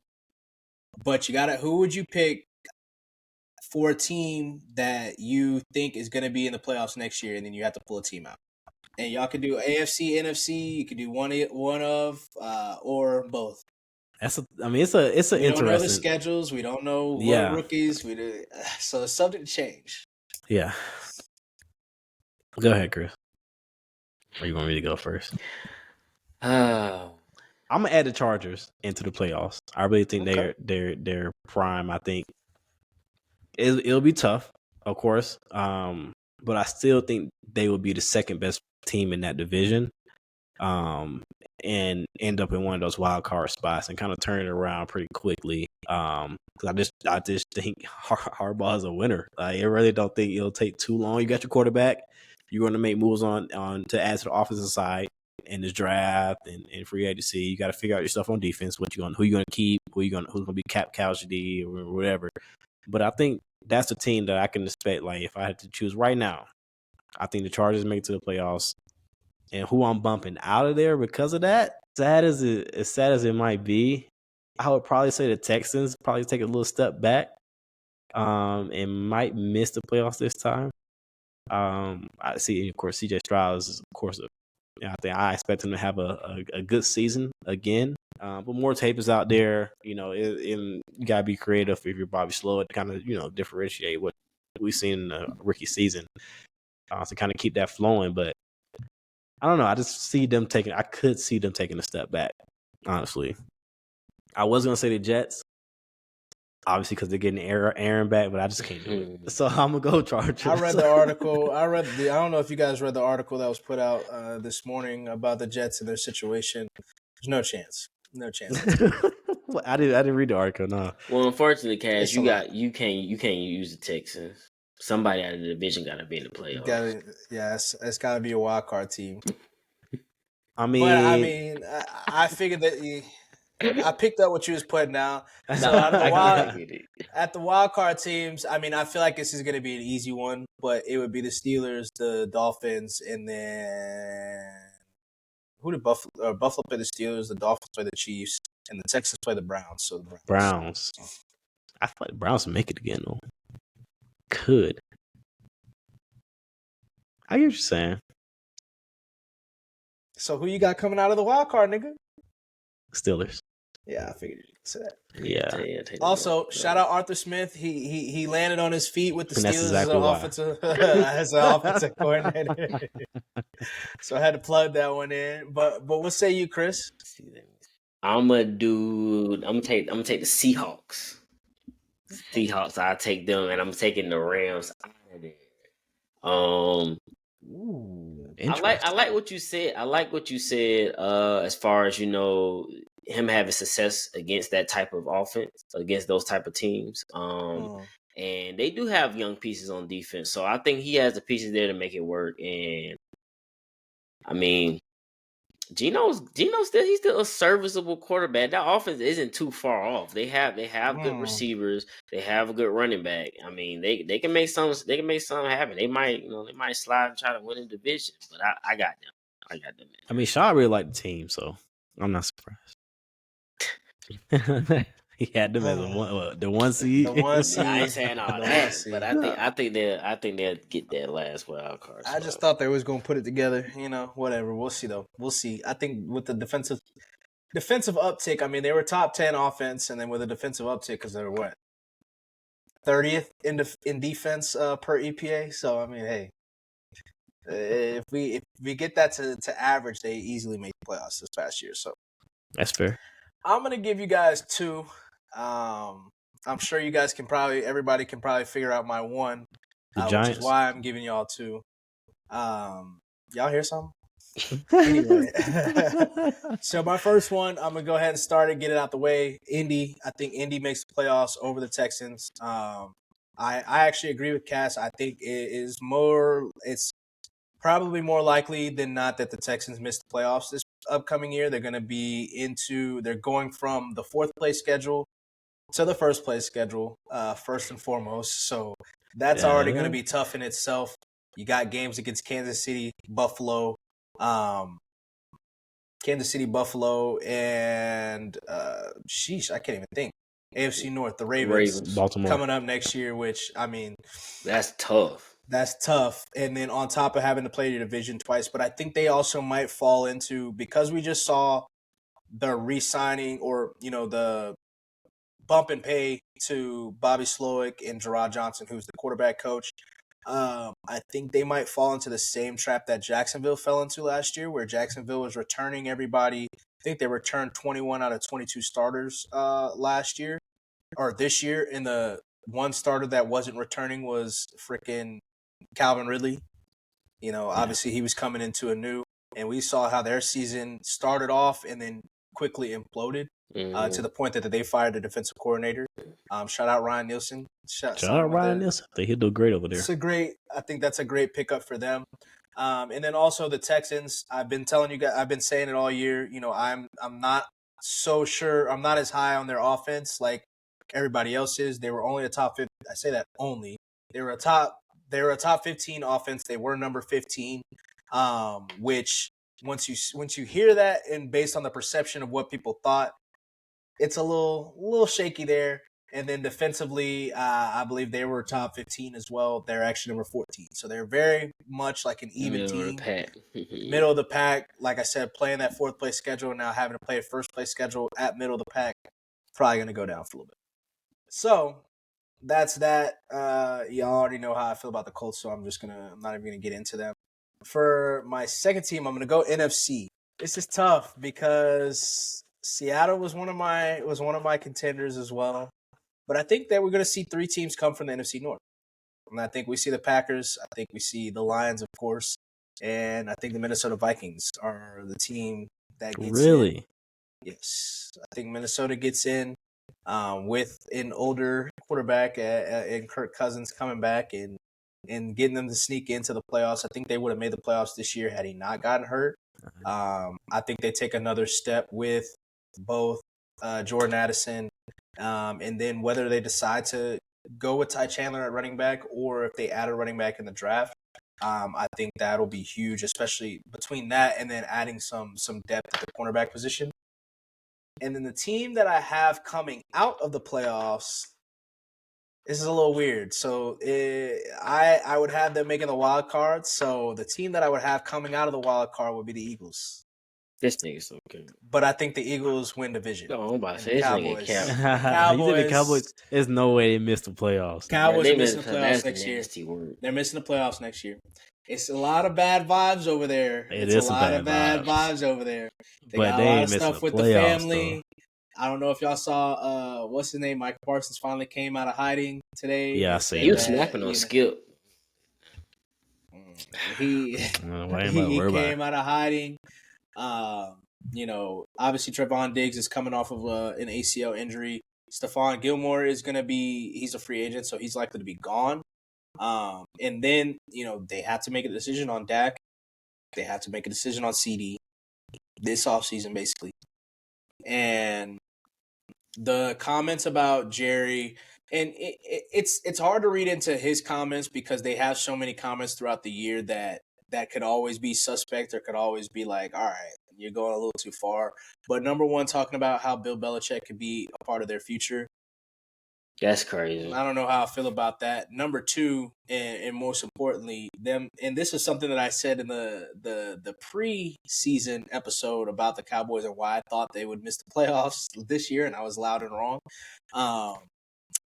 He mentioned that they're going all in. And yeah, I don't like that. I don't like that all in. Every time a team talks about going all in or doing that, they end up fumbling and folding real bad. Cowboys, once again, will have the number one schedule that the Eagles had this year. So that's a perk of winning the division. So I do think the Cowboys will be the team at this moment. Cass, they got that 49ers bugaboo, boy. Mm-hmm. It's going to be rough, but I still think we'll get into it. And if Dan Quinn leaves, we'll see. We'll see. But like I said, this is right now, subject to change. It's January 31st. We got a long ways to go. Long time to go. Long ways to go. But before we sign off for today, I want to ask y'all one more question. Not with the NFL, though, and with the NBA. Obviously, there's been a lot of talk. We just saw Joel Embiid, go down, get hurt after he was ducking Jokic. Some people will say that he was healthy or he was actually hurt, which may or may not be true. But I'm gonna just side with the fact that he was ducking. He was ducking. So 100%.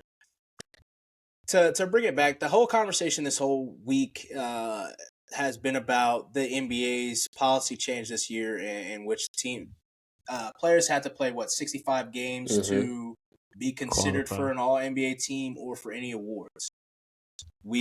At the beginning of the season, when it originally was announced, it felt like all the NBA players were all on board. They all loved it.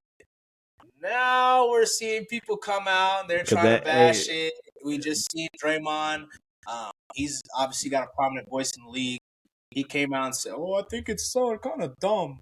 Whatever the fuck he said. I think it's bullshit. Whatever. That was Charles Barkley. That wasn't a Draymond. Yeah, that was my bad. Bad impersonation. But, he was like, I think it's bullshit, blase.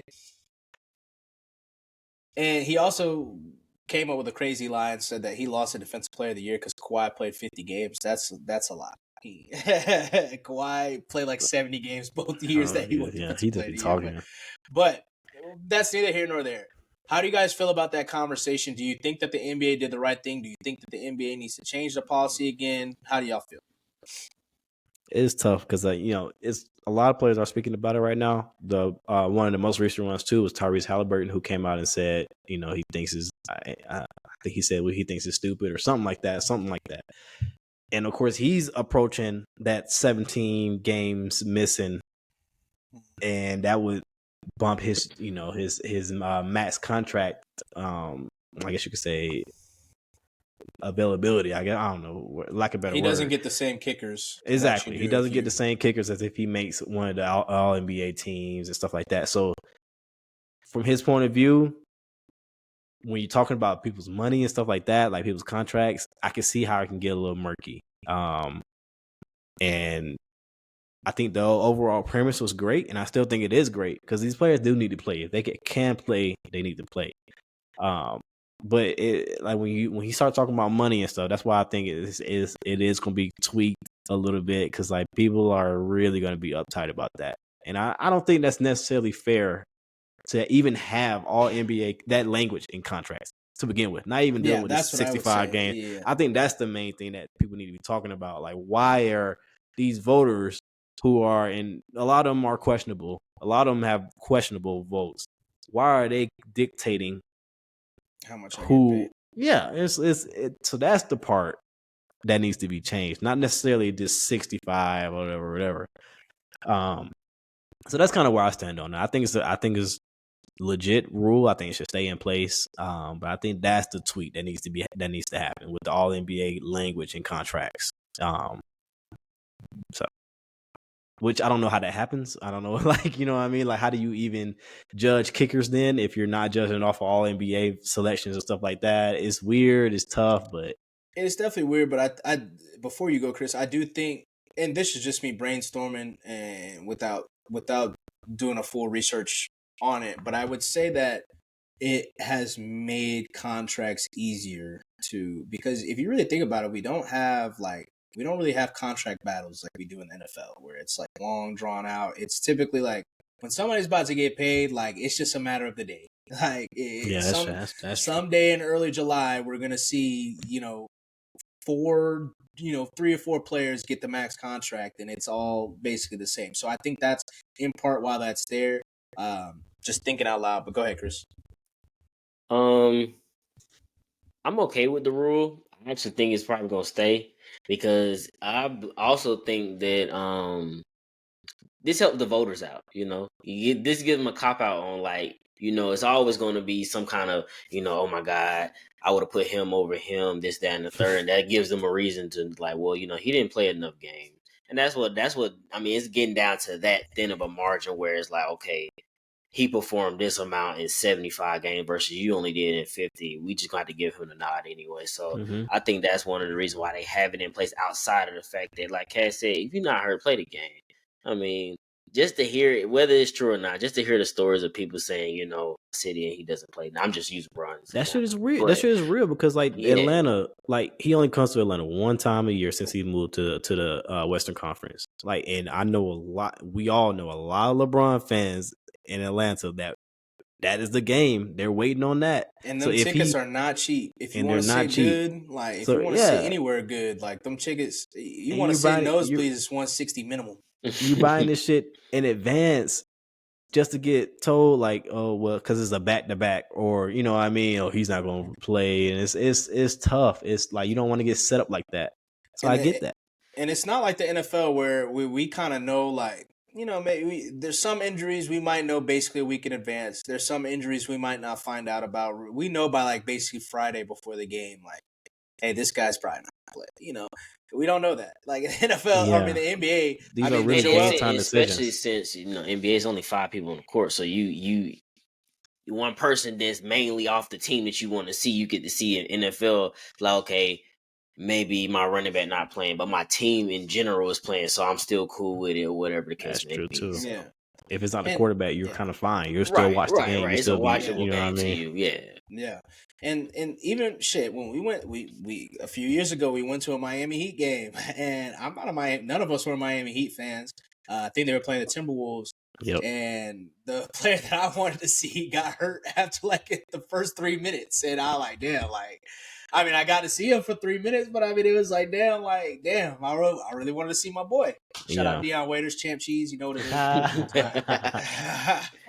But I would have to say that I would agree with the language in terms of, the All NBA and stuff like that. How many, that being like, oh, well, now you can't reach this threshold of, you can't get the super max. You can get the max, but you can't get the super max.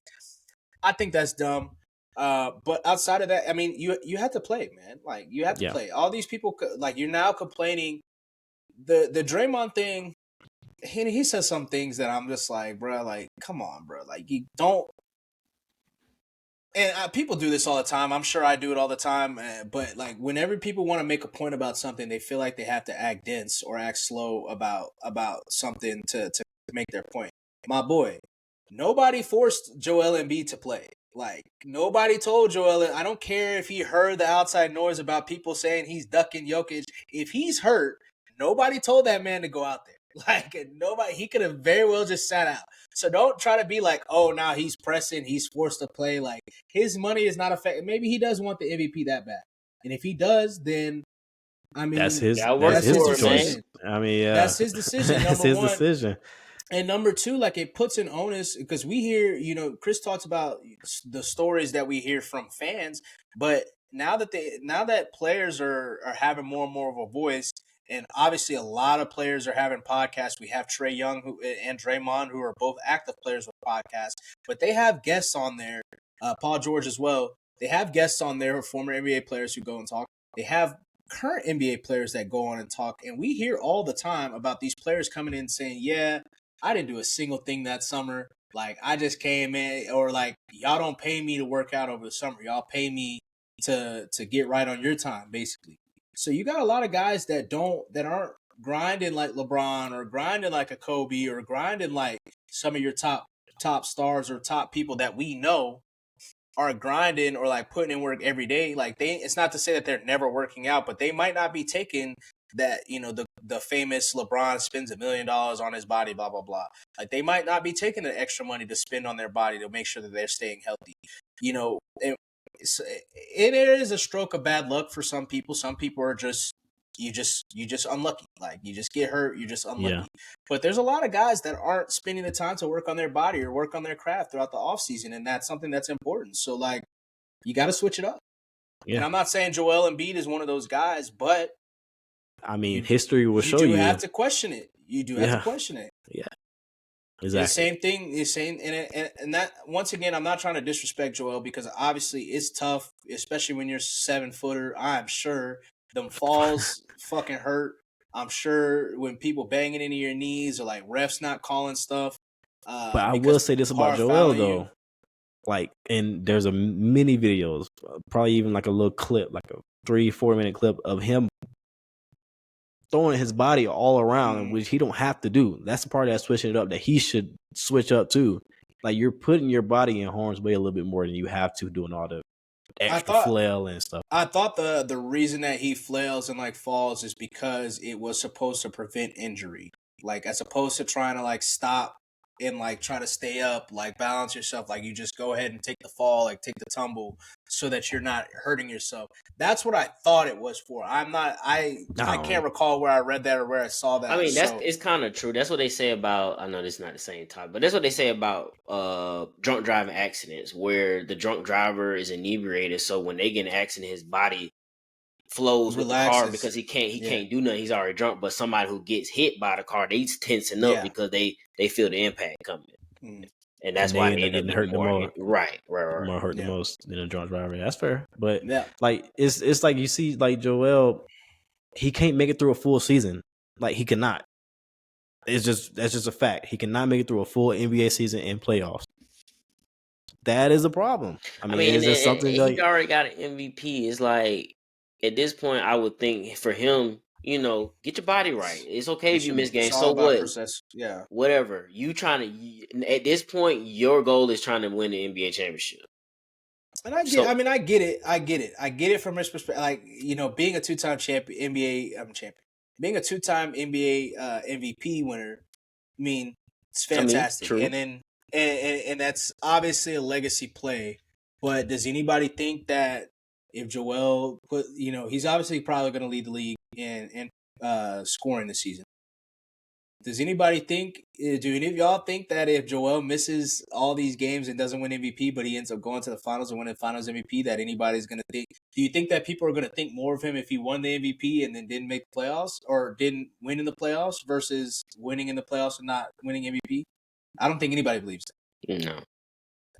So it's like, and I get it. You want to play throughout the season, keep your game right, stuff like that. But like, you also got to be smart, man. Like, nobody's gonna sit there and be like, "Oh, Joel, he didn't make first team All NBA, so like he can't." Like, bro, come on, bro.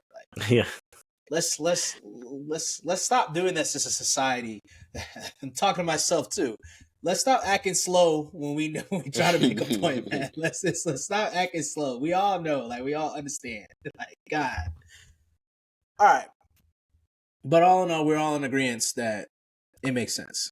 It makes sense for sure, for the most part. There's probably a little bit of tweaks. Okay, cool. Glad to see y'all heads on straight, man. Y'all heads on straight. Block ain't knocked off, but and then if I played 75, sorry to keep this going. If I play 75, 78 games and I lose somebody that plays 60 just because his averages are better, obviously because he played lower games than I did. Right. It's like, hold on now, you know what I mean? Like that we talk all the time about skills and what's a skill, what's not a skill, and it's especially a conversation that's prevalent in any basketball. XYZ has basketball skills that XYZ doesn't. That's a skill. Being able to stay healthy throughout the entirety of a season, it's something that it's a skill. Like, it's revered for all the older guys that did it, the Michael Jordans that played XYZ seasons with 80 games played. Like, it's revered. So it should be revered that, and I know some people have tried to throw it against LeBron, but it should be revered that LeBron is, at this point, I don't fucking lost count. He's in season 21, Yeah, 20, 20. like it should be revered that he played that long. Kobe, he played 20 years. It should be revered that he played that long. Like, it shouldn't be like he's only doing XYZ because he played this long, or he's just running up numbers. Like, that's a skill. It's a skill to be available at all points in time. It's a skill to be able to, at 38, 39, like Steph, not even just to talk about LeBron, but Steph had injury concerns his first couple years. That's really what started the entire dynasty of the Warriors. If Steph doesn't get hurt those first couple years, he doesn't sign that little the smaller contract that he does. There's never a KD. He was playing on $11 million a year when there's started. No KD. and Steph, he figured it out. What was going on with his ankles? It took 2-3 years off of his. I mean, if he has those 2-3 years back, who is to say that Steph isn't in the GOAT conversation legitimately? But he figured it out. He worked to figure it out. KD, he had a fucking Achilles injury. He was oft injured for the first year after that. He's figured it out and been able to stabilize himself. Yeah. You got to work on. I'm not saying that Joel Embiid is not. Because I know people called AD out for not doing the same. Even though a lot of the AD stuff was a little overblown, but it did seem like he was getting out for Knicks and Knacks and stuff like that. But work on your game. Work on your body. Protect yourself. Work on your investment, which is yourself. Shit. Facts. Fuck. Work on your investment, man. But we gonna leave off that. We gonna leave off on that bar right there. Work on the investment, which is yourself, man. Appreciate y'all joining us for the LeBron episode, man. It's our LeBron year. It's our LeBron year, fuck nigga. But yeah, we'll catch y'all next week for a special Super Bowl episode, man. I'll see y'all, man. Yo.